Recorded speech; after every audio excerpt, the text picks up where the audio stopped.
Selamat datang ke dalam acara pembacaan dari pelajaran Sekolah Sahabat Kita. Pelajaran Sekolah Sahabat Kita masih diambil dari sebuah buku yang berjudul Peran Gereja di dalam Masyarakat. Kita akan kembali melihat apa peran dari gereja di tengah masyarakat. Kita akan mempelajari apa sesungguhnya tujuan kita diciptakan, tujuan dari jemaat kita dibentuk. Sebelum kita mulai untuk masuk dan membaca, saya undang pemirsa di rumah, ajaklah keluarga, sahabat, atau bahkan teman-teman Anda untuk datang berkumpul bersama-sama. Biarlah di dalam kehidupan kita dapat selalu saling menguatkan satu dengan yang lain, saling mendoakan, dan di tengah kehidupan di mana kita berada saat ini, kita dapat saling mendukung, terutama agar kita dapat tetap setia di dalam Tuhan. Hari ini kita telah masuk di dalam sebuah pembacaan yang berjudul Janji-Janji Tahun Yobel. Kita akan melihat apa janji-janji yang Tuhan berikan mengenai Tahun Yobel, sebuah ketetapan yang Tuhan berikan kepada bangsa Israel di zaman dahulu yang telah kita pelajari sebelumnya, di mana tahun Yobel ini merupakan tahun yang ketujuh di mana mereka yang berhutang harus melepaskan hutangnya. Mereka yang mungkin masuk ke dalam penjara, yang sedang terpidana, yang sedang berkesusahan harus dilepaskan. Sebagai gambaran dari apa yang Kristus akan dan telah lakukan dalam kehidupan kita. Mari kita baca bersama-sama. Perjanjian Lama dipenuhi dengan gagasan bahwa mereka yang telah diberkati baik secara materi dan rohani akan menjangkau mereka yang tidak terberkati. Jadi sesungguhnya gambaran perjanjian lama yang kita ketahui sekarang terbalik dengan apa yang sebenarnya dituliskan. Karena dikatakan gambaran dari perjanjian lama bukan hanya sekedar hukum saja, bukan hanya sekedar memberitahukan bahwa Tuhan itu kejam, yang suka menghukum, bukan. Tapi gambaran perjanjian lama adalah tentang betapa besarnya kasih Tuhan terhadap umat manusia. Dan bukan hanya itu, dalam perjanjian lama juga dijelaskan bagaimana orang yang harusnya telah diberkati lebih, dia harusnya memberkati lebih. Dia yang telah diberkati baik secara materi atau bahkan secara rohani, seharusnya menjangkau mereka yang tidak terberkati. Anda dapat membaca dalam Yesaya 61 ayat 1-11. Apakah yang Tuhan sedang nyatakan kepada umatnya di sini? Dan bagaimana kita bisa menerapkan apa yang dinyatakan di sini kepada diri kita sendiri dan kepada panggilan kita di hadapan Tuhan? Anda juga dapat membacanya lebih spesifik dalam Lukas 4 ayat 18.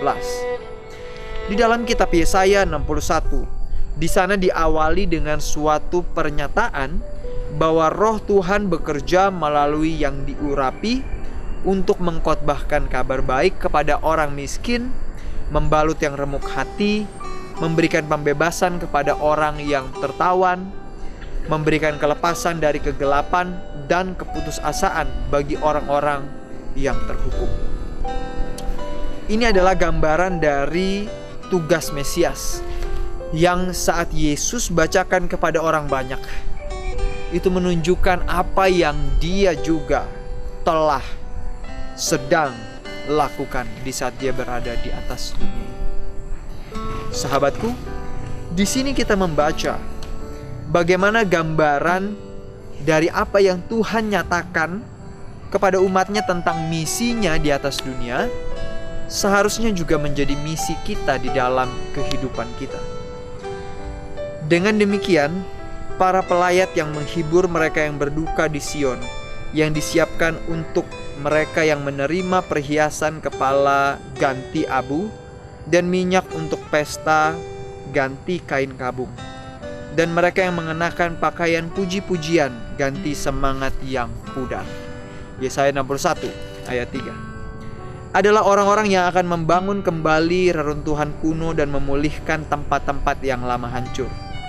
Mereka yang berbahagia oleh tahun Yobel, pembebasan menjadi pembaru masyarakat, memperbaharui kota-kota yang hancur.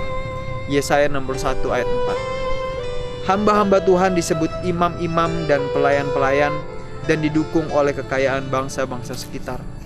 Yesaya 61 ayat 5 dan 6. Jadi di sini digambarkan tentang seperti apa tugas dari Mesias dan seperti apa juga seharusnya tugas dari umat Tuhan.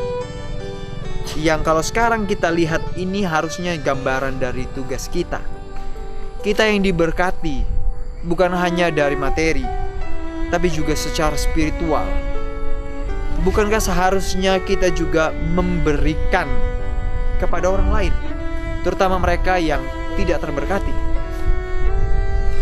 Gambaran-gambaran yang kita temukan dalam Yesaya 61 dari yang diurapi Tuhan mengubah orang-orang di sekitarnya melalui kesejahteraan dari mereka yang berada dalam perjanjian dengannya. Berlaku untuk orang-orang yang pada saat ini telah dipanggil menjadi imam-imam dan pelayan-pelayan dalam masyarakat di seluruh dunia. Bukankah seharusnya pengaruh perubahan yang sama dari nubuatan ini dirasakan ketika kita sangat bergembira di dalam Tuhan, bersukacita di dalam Tuhan kita, dan berdiri mengenakan pakaian keselamatan dan kebenaran di tengah-tengah masyarakat kita?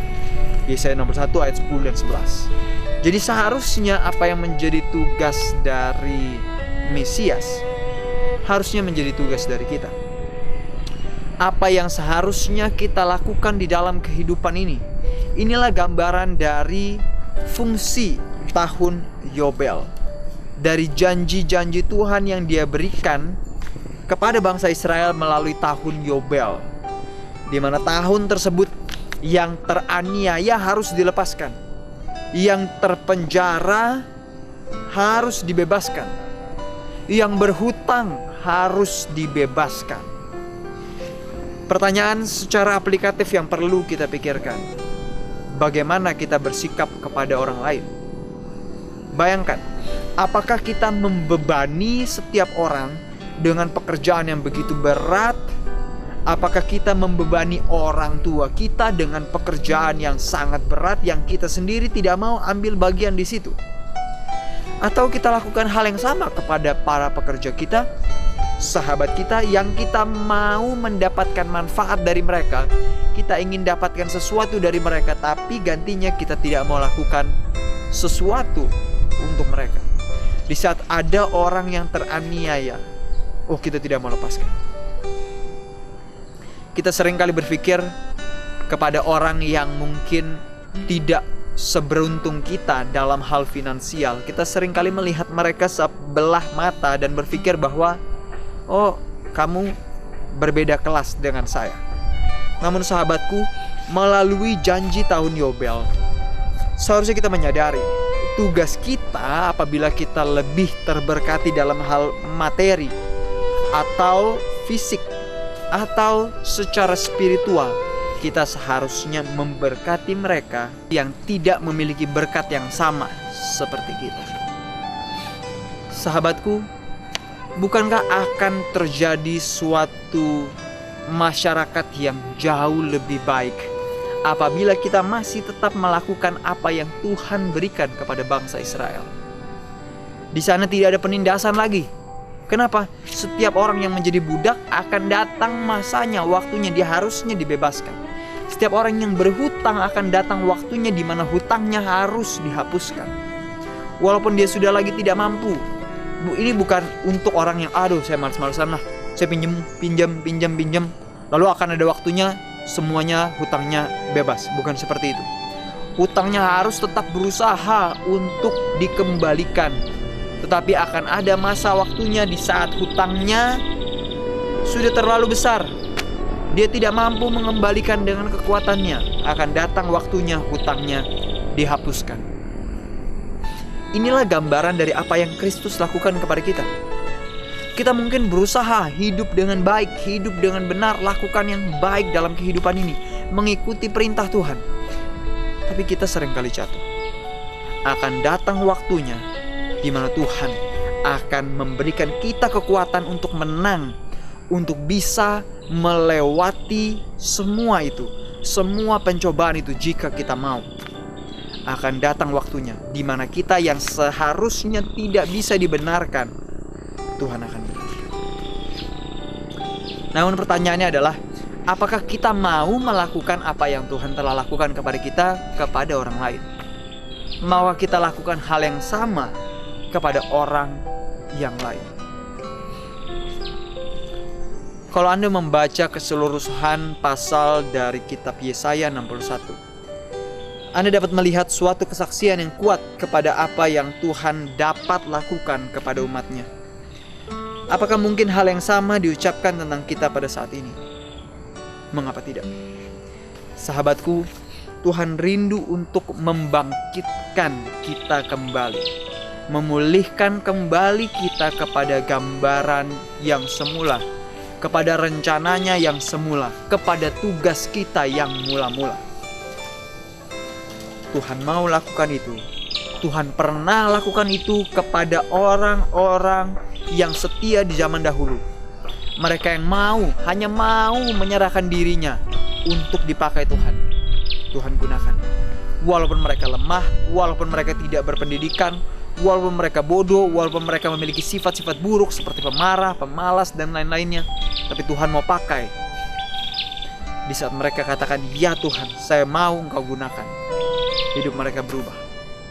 Mereka mengguncang dunia dengan kehidupan mereka.